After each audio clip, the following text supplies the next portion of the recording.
Is a genius. I love working with her. We had fun together. We joked around about things. He would say things like, I knew you were going to do that. Oh, now I got what you were thinking, you know, and it was great when I heard him say that because I felt good he understands me. Pat's an inspiration. You give her a script and she runs with it. There's a big difference between the first film and the second film. I just set myself free and did a little bit more costume. The most fun is like when we put together something brilliant and all the collaborators see it as the same way. That's the most fun. No one puts Pat in a box. She's got really great instincts for how to mix it up. There was so much clothing. We had a shoe room, just shoes, a room, just bags, shelves and shelves of bags, racks of clothing in a huge space like a gymnasium. We had 2 rooms for jewelry, fine jewelry, a full room with tables, and costume jewelry. It was insane. Hundreds, literally hundreds of racks of clothes of every important and emerging designer in the world in the room. A little bit of heaven. The size of the department is extraordinary. You know, there's racks and racks and racks. Sarah Jessica will go through racks, and the other girls will go through racks. It's amazing. It's amazing in every way. So it's like playing in like the best closet that was ever created. You've got to really always have some little roadmap, or you have to tell yourself a story that makes sense, and then you go. It just doesn't come out of nowhere. It has to come from somewhere, even if you make it up. In the beginning of the movie, Carrie's gonna go meet the girls and go shopping. And while she's waiting, she's thinking about when she first moved to New York, and it was the 80s. And then she remembers when she met Samantha, when she met Charlotte, and so on. It seems like only yesterday. The 80s had a lot of different things happening. You have Samantha with this sort of white snake, heavy metal look. Then you have Miranda with that Dorothy Hamill corporate nerd. Then you have sweet Charlotte Preppy. She changed the least. And then Carrie, who's just grabbing any big moment or trend that she can before she eventually found her own style. It is, in many ways, it's just an opportunity to see these characters in clothing from previous decades. And, you know, disastrous choices. The first thing that I did was I asked each one of them what they wore in the 80s. And then it sort of spreads out, and they'll find the look of what that character is together. And Pat has her finger on the pulse, so she can kind of figure out, that's been done. Let's chic it up a little bit. Let's make it more elegant. Let's trash this up. You know, let's open the lid to the 80s. Let's go vintage here. Lily! This skirt is vintage! What skirt?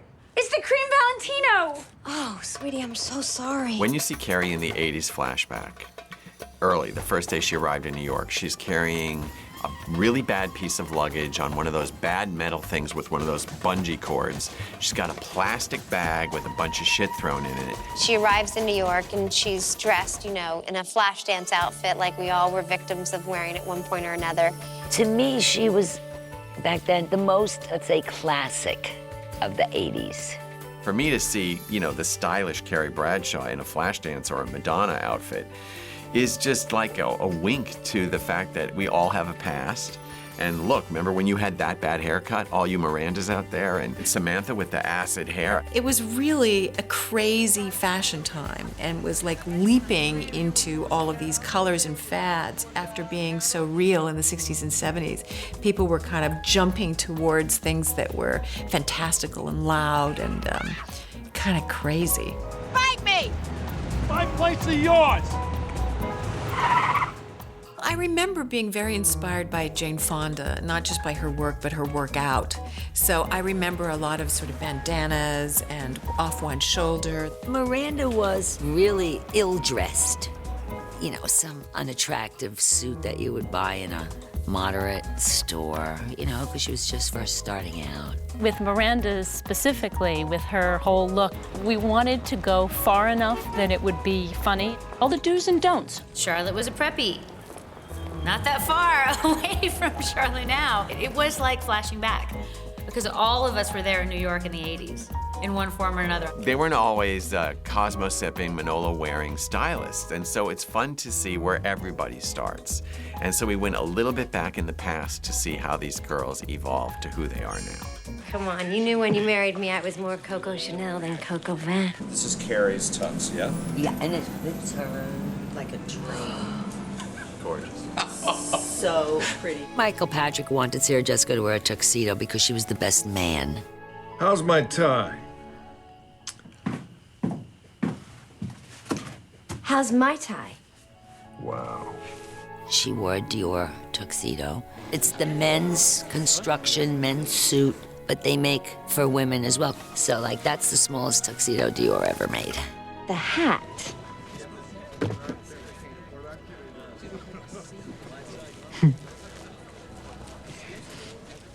Says Bradshaw. And, you know, of course, we feminized it with a beautiful hat that kind of looked like a crown. Miranda, at the wedding, she had on this really overly glamorous, very tight gown, very low cut with mirrors or pieces of glass. Even though Miranda lives in Brooklyn, she's a very East Side lady. Miranda's got the money. She's got the money for the haircut and the jewelry and the clothes and the shoes and the bags, and you can see it on her. I'll be in my own private air conditioning. I love Charlotte's taste because it is a little more conservative. So, like when we start the movie and I'm wearing that Dior suit, I mean, that's so perfectly Charlotte and perfectly wonderful. And I have a Lady Dior bag. And, you know, these are things that I love, and so does Charlotte. She's living her perfect little life. So, of course, when she went to the wedding, it was Charlotte with lots of money and happy and not a care, and I'm gonna wear a ball gown to the wedding. Samantha, you look amazing. Character like Samantha is so highfalutin about how she's ageless. I am 50 fucking 2 and I will rock this dress. She can wear anything and she's not too old to wear that dress. Samantha looks smoking hot. Is that dress maybe a little young? I thought, what's the biggest cream pie I can throw at her? And then I thought, Miley Cyrus in the same dress. It's a red carpet Hindenburg. A 52-year-old and an 18-year-old in the same dress says something. Great dress. Thanks for saying that. And all is right in Hollywood. I thought, well, she's how old? And I'm gonna be wearing the same thing? What is that gonna look like? But of course, Pat Field is a genius, and I think she made us both look pretty good. Oh, Toto, I don't think we're in Kansas anymore. What was also a big part of dictating design was that we were in a part of the world that has certain religious, ideological, and therefore fashion requirements for women. Women are required to dress in a way that does not attract sexual attention. I had a lot of fun with this movie because it took us away on a magic vacation, and that allowed me to step up a level. So I was able to weave it into my fantasy of 4 gals from New York going over there in the high style. It was fun. Gift of the hotel. And don't worry, I had Abdul pick them out. She has an impulse and you follow it. And this movie was a really interesting challenge because it's got a whole demand in the Middle East section. Samantha, you gonna... We're at the hotel. It's a free zone. Still, out of respect. It was a real kind of math problem for us to solve, how to not be chaste and yet still be completely covered for a lot of the movie, which is anathema to us. We had to have shoulders covered, you know, we had to have modesty here. There were occasions where we actually had to have our head covered. What am I supposed to wear? How about a burkini?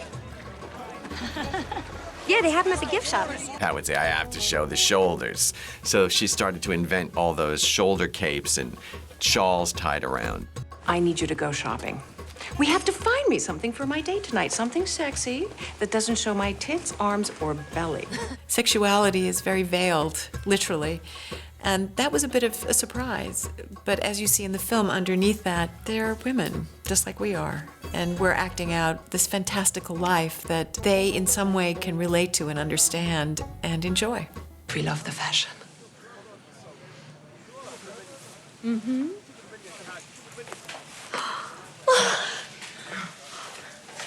every time. Yes. We ended up wearing a lot of long dresses, which we haven't done in a long time. And there was just a huge amount of beautiful Halston archive that were long and simple and just really suited this very cinematic, very exotic, very colorful backdrop of Abu Dhabi. And I was like, oh, God, I wish Halston were here, because I knew him. He was a great guy, one of my very good friends. I need the simplicity of Halston just to take a breath. The clothes are simple and easy, and you can move in them, and they just move along. She doesn't necessarily tell me specifically, I'd really like to end up having you wear a lot of Halston. I featured a lot of Halston in the second film because I was just attracted to it. The timing was right, the colors were right for the film. It was fresh and new, and I liked it.